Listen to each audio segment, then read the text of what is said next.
انسانی تاریخ میں کئی بار حضور پاک صلی اللہ علیہ وآلہ وسلم کے جسم مبارک کو چوری کرنے کی کوشش کی گئی۔ سلجوق سلطنت کے ایک بڑے ہی مشہور سلطان تھے جن کا نام تھا سلطان محمود نور الدین زنگی۔ ان کی شام کے علاقے پر حکومت تھی۔ نور الدین زنگی سلطان صلاح الدین ایوبی کے استاد بھی تھے۔ ایک رات نور الدین زنگی تہجد کی نماز پڑھ کر لیٹے تو انہیں خواب آئی۔ خواب میں انہیں حضور پاک صلی اللہ علیہ وآلہ وسلم کا دیدار نصیب ہوا۔ خواب میں حضور پاک صلی اللہ علیہ وآلہ وسلم نے دو آدمیوں کی طرف اشارہ کر کے فرمایا، اے محمود، مجھے ان دو آدمیوں سے بچاؤ۔ ان دو آدمیوں کے چہرے کی رنگت سرخی مائل تھی۔ یہ خواب دیکھ کر محمود نور الدین زنگی نیند سے بیدار ہو گئے۔ وہ حیران تھے کہ یہ کس طرح کا خواب ہے۔ کچھ دیر وہ اس بارے سوچتے رہے لیکن انہیں کچھ سمجھ نہ آئی۔ وہ پھر سے آرام کرنے کے لیے لیٹ گئے، لیکن جب ان کو لگاتار 3 مرتبہ یہ خواب آیا اور خواب میں حضور پاک صلی اللہ علیہ وآلہ وسلم نے کہا، اے محمود، مجھے ان دو آدمیوں سے بچاؤ، تو محمود نور الدین زنگی حقیقت میں پریشان ہو گئے۔ انہوں نے اپنے مشیر جمال الدین موصلی کو بلا کر سارا واقعہ سنایا۔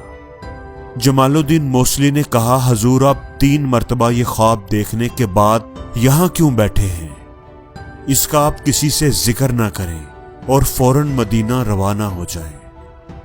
16 دن کے مسلسل سفر کے بعد سلطان مدینہ منورہ پہنچ گئے۔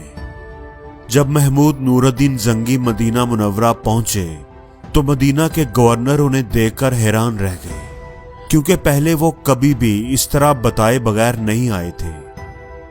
گورنر نے وجہ پوچھی تو سلطان محمود نور الدین زنگی نے انہیں ساری بات بتا دی۔ گورنر نے پوچھا، میرے سلطان، کیا آپ ان دو بندوں کو دیکھ کر پہچان لیں گے؟ تو سلطان نور الدین زنگی نے کہا کہ ہاں، میں انہیں پہچان لوں گا۔ تو اب انہوں نے کیا کیا؟ انہوں نے خفیہ طور پر ایک پروگرام بنایا۔ انہوں نے پورے مدینہ شہر میں منادی کروا دی کہ سلطان ہمارے شہر میں آئے ہیں اور وہ سب لوگوں کو تحفے، تحائف اور کھانے پینے کی چیزیں تقسیم کریں گے، اس لیے سب لوگ فلاں جگہ پر جمع ہو جائیں۔ ان کا پروگرام یہ تھا کہ سلطان سے ملاقات کے لیے اور تحفے تحائف وصول کرنے کے لیے سبھی لوگ ضرور آئیں گے، اور اگر وہ 2 آدمی بھی مدینے میں موجود ہوئے تو وہ بھی آئیں گے، تو سلطان ان کو ضرور پہچان لیں گے۔ تو اس طرح مقررہ وقت پر مدینہ شہر میں موجود تقریباً سبھی لوگ اکٹھے ہوئے اور باری باری سلطان کے حضور پیش ہوئے اور تحفے تحائف وصول کیے۔ ایک ایک کر کے تقریباً سبھی لوگ سلطان سے مل کر چلے گئے، لیکن وہ 2 آدمی سلطان کو نظر نہ آئے۔ جب سب لوگ چلے گئے تو سلطان نے گورنر سے پوچھا، کیا مدینہ میں رہنے والی سبھی لوگ یہاں موجود تھے؟ کیا آپ کو یقین ہے کہ کوئی آدمی رہ تو نہیں گیا؟ گورنر نے جواب دیا کہ جناب، مدینے کے رہنے والے تو سبھی لوگ مل گئے ہیں، صرف 2 آدمی جو ابھی کچھ دن پہلے ہی مراکش سے آئے ہیں، مہمان ہیں، وہ حاضر نہیں ہوئے، لیکن وہ تو بڑے ہی نیک اور بزرگ آدمی ہیں، ہر وقت عبادت میں مصروف رہتے ہیں، صدقہ خیرات بھی بہت کرتے ہیں، وہ تو کبھی بھی ایسا کام نہیں کر سکتے۔ سلطان نور الدین زنگی نے پوچھا کہ اگر وہ ہمیں یہاں پر ملنے نہیں آ سکے تو کیا ہم انہیں ملنے جا سکتے ہیں؟ گورنر سلطان کو ان کے گھر لے گیا۔ ان کا گھر روضہ رسول صلی اللہ علیہ وآلہ وسلم کے بالکل قریب تھا۔ جیسے ہی سلطان نے انہیں دیکھا تو فوراً پہچان لیا کہ یہ تو وہی 2 آدمی ہیں جن کی طرف خواب میں حضور پاک صلی اللہ علیہ وآلہ وسلم نے اشارہ کیا تھا، لیکن ان پر ظاہر کیے بغیر سلطان نے جب ان سے گفتگو کی، سوال جواب کیے، تو انہیں یقین ہو گیا کہ دونوں جھوٹ بول رہے ہیں۔ سلطان کے حکم پر ان کے گھر کی تلاشی لی گئی، لیکن کوئی ایسی چیز برآمد نہ ہو سکی جس کی وجہ سے ان پر شک کیا جاتا، ان کا جرم ثابت کیا جاتا۔ آخر سلطان نے خود باریکی سے ہر چیز کا جائزہ لیا۔ ایک کمرے کا قالین ہٹا کر جب نیچے موجود مٹی کو ہٹایا گیا تو مٹی کے نیچے لکڑی کا ایک تختہ تھا، جس کو ہٹا کر دیکھا گیا تو نیچے ایک تازہ کھودی ہوئی سرنگ تھی جو روضہ رسول کی طرف جا رہی تھی اور روضے کے بالکل قریب پہنچنے والی تھی۔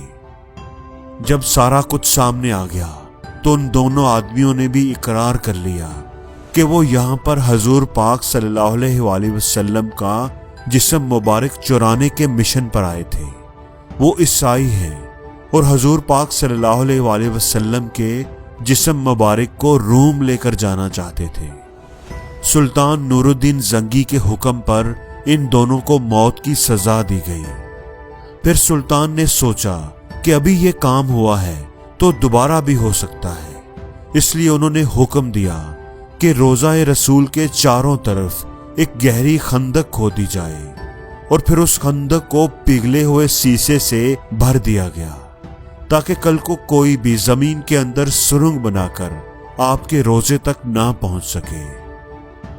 تو دوستو، اس طرح اللہ نے اپنا وعدہ پورا کیا، جس طرح اللہ نے قرآن مجید میں فرمایا تھا، واللہ یعصمک من الناس، اے محمد صلی اللہ علیہ وآلہ وسلم، بے شک اللہ لوگوں سے آپ کی حفاظت فرمائے گا۔ تو اللہ نے حضور پاک صلی اللہ علیہ وآلہ وسلم کی حفاظت فرمائی۔ بے شک اللہ سے سچا وعدہ کس کا ہو سکتا ہے؟ اور زندگی میں ہر روز کچھ نیا سیکھو، نیا سوچو، نیا کرو، لرن کرو۔